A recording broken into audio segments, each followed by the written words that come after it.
the India-Africa summit that's currently taken place in Ethiopia, how important is it for India-Africa relations in particular? Okay, thank you very much. Basically, the India-Africa framework is based on local development initiatives. One thing that we really need to understand is that Africa has been grappling with the high poverty index. We see the framework looking at enhancing local development initiatives like developing agro-based industries. We also see the framework enhancing technological transfer to Africa.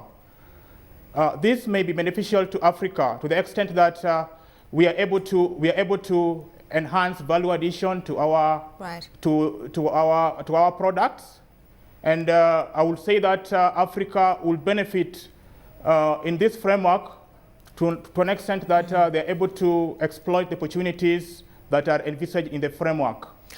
Obviously, a lot of emphasis at this summit on building financial capacity for businesses that have links to India operating in Africa and vice versa. And with that, the $5 billion loans and concessions program unveiled by India.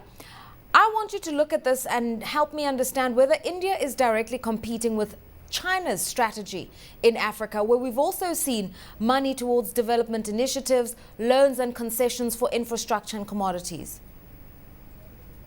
Okay, basically I would say that it's more of a complementary development initiative. I will not say that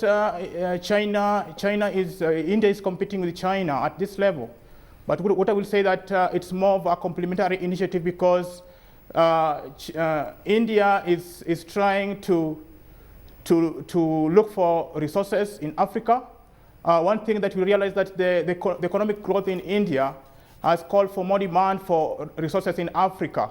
So the loan concessions in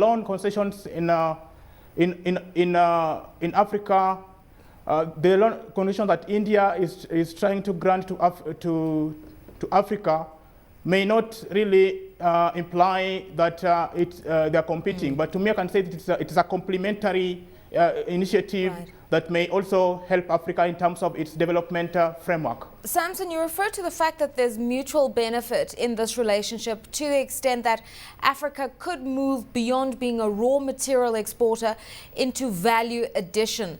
How is that actually going to help or going to work? Because when you look at the trade relationship between Africa and Asia, firstly, there's a huge trade imbalance skewed towards Asia. And secondly, we are a net exporter of raw materials and an importer of finished goods such as electronics coming out of Asia. How is this relationship going to change? The India-Africa framework actually is trying to emphasize on the ability for it to enhance local development initiatives. This implies that they will be able to develop agro-based industries. Africa is well known to be producers of agricultural products, which are mainly in the past has been exported as primary raw materials. The India-African development framework emphasizes so much on sharing best experiences from India in terms of its SMEs development. We see India emphasizing on the need, their effort to enhance technological transfer, skills transfer, to share their experiences on how they have developed in terms of developing agro-based industries in their economies. Right, okay, and we do know, in fairness to the Indians, they've been very involved in tertiary sectors such as ICT, communications and manufacturing. We've seen that across the spectrum. Fundraising, Samson, was anything said about maybe opening up Indian markets for African companies to list on local bourses in Asia and help to broaden the base for which African companies can raise capital, raise the profile of African companies in Mumbai and Hong Kong, anything like that? Sorry, come up? I'm saying, was anything said about coming up with dynamic strategies to help African companies raise capital beyond this loan program, but for companies independently to go into India and raise money?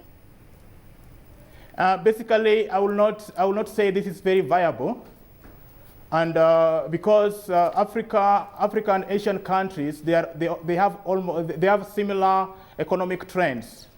Look at Africa.